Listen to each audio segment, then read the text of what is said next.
All right, we are back, and let's talk about the good of Revolution. There were a few things that were positive about Revolution. The crowd was filled in pretty well. Oh yeah, the crowd was hot. There was a lot of people there. I liked the aesthetics of the show. Mm-hmm. They had a little bit of throwback with the little those little tiered whatevers going down.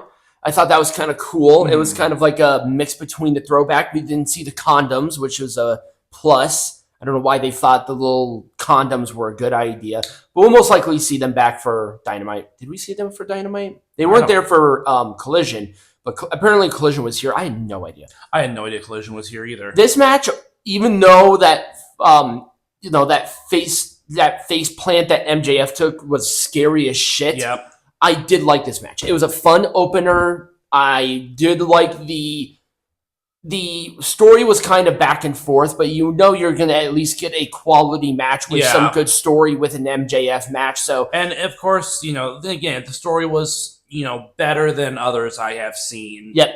But that's about it. Really? I mean, I guess that's sort of where we need to be when we're talking about positives with AEW.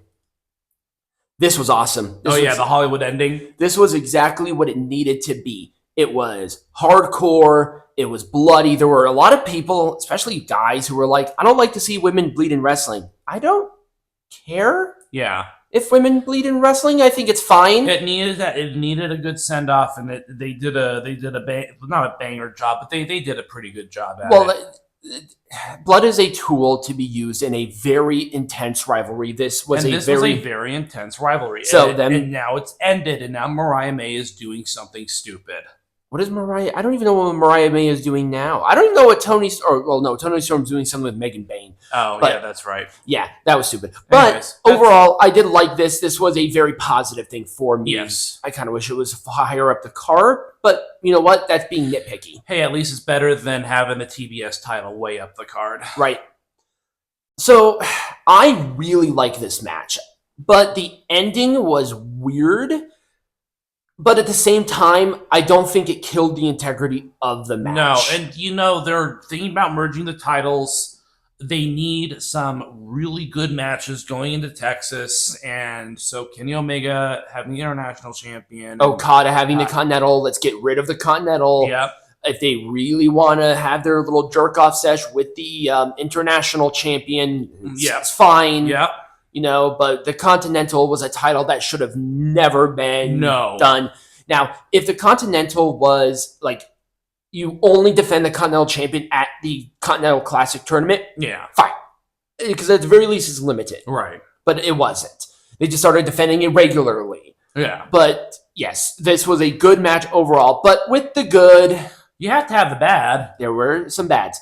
This match was... This was not good. Mercedes Hogan is absolutely trash. Yep. Here's the thing, which made no sense for Momo Watanabe. She won that 4-way at Wrestle Kingdom. Yep. Had an opportunity to go for any championship in 4 promotions. Yeah. She chose the secondary champion in a promotion she never wrestled in. How does that make... That made her look like a retard. Well, I mean, we could say that about a lot of things, but yeah, that was a very not big brain move. It was a not big brain move. It's like, go for the Stardom champion, go for CMLL, right? Ring of Honors. It's just whenever you're in the ring with Mercedes Moné, you just know you're going to lose. It turns into shit. Yep, it's going to be shit, and you're going to lose because she has creative control. Exactly. Ricochet is a loser. He is a gigantic... We're just going to take every opportunity to bash this man into the ground here. I'm so glad that Swerve Strickland won this match. I thought the match itself was okay. I'll at least give it there. There is some chemistry between them, but Ricochet, when all the cards are on the table with all your little sounding like a retarded parrot being stepped on with, cleats. Yeah. You lose. You just look up at the skies, counting them all. Loser. Absolute loser. There's like an L planted firmly upon his forehead. Right. I mean, seriously, what has he done? Has he done anything? No. Nope, not at all. Here's my issue. It was meh. Yeah. It sucks because Brody King is popular with this crowd. Yep. He is over with AEW fans, and I like Brody King. He has a good look. But remember, you have to have the Okada Omega blow-off match. And it's fine. Dave Meltzer is going to preemptively give that match 10 stars. Yeah, 10 stars. He already has it pre-written. It's going to go down. Even if the match is crap, he's going to say it is the biggest masterpiece of all the time. If Kenny Omega lands on his dumbass head and becomes paralyzed, Dave Meltzer will still try to blame WWE for it. Yeah, they will. I am 100% convinced. But the match was meh. It sucks because you know the potential this could have been. Yeah. It just should have been for A, better title, and B, if this was on like Dynamite, it would have been a banger. But it was on a pay-per-view that was just sort of shoved in there. Yeah. What can you do? And it sucks because I like Brody King. Yep. I think he should be more main event. I don't know why he's sort of stuck in this weird limbo. He's in perpetual mid-card status. It sucks. Yeah. It's like, damn, dude, you have a cool look. I like your theme because he sings his theme songs. Right. Which is awesome. It all really works. Mm-hmm. I think he should be one half of the tag team champions with Buddy Matthews, but they're not doing that. This was an enormous waste of time. Seriously, enormous waste of time. The Outrunners were popular maybe like 3 months ago. Yeah. They don't have that. This weird team is getting over shtick anymore.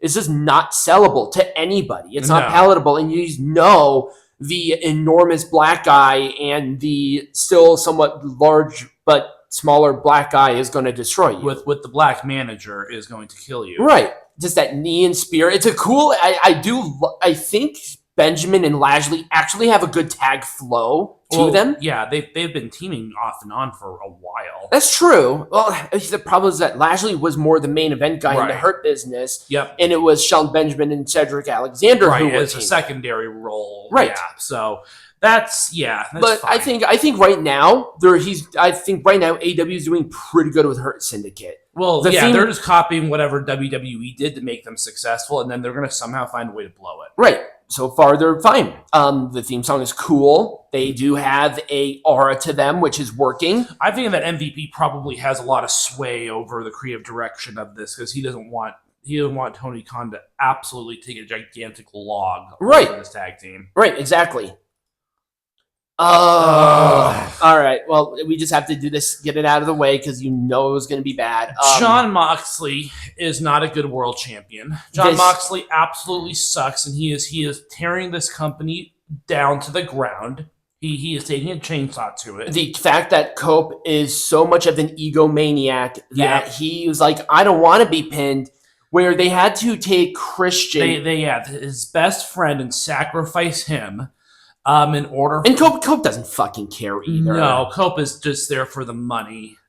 He's like, yeah, use my best friend to eat this pin. He sucks. He's a loser. I'm the draw. Right, and Jon Moxley is just not popular as the Death Riders is dead in the water. Yeah.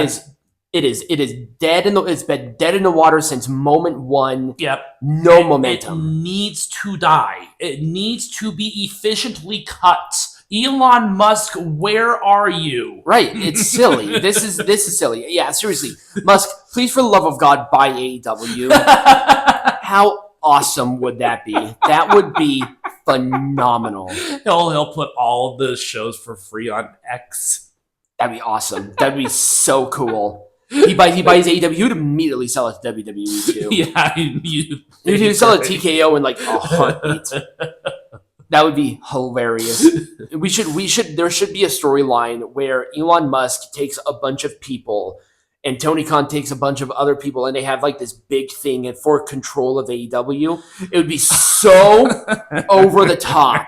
It would work. I don't think so. I don't think Tony Khan could afford that. That would be so awesome. I just start sleeping in the middle of the ring. I feel like that Musk is just like absolutely off his rocker enough to like be interesting. Well, yeah, he does have that ketamine addiction, so we've got that going for us. Ketamine's awesome. No.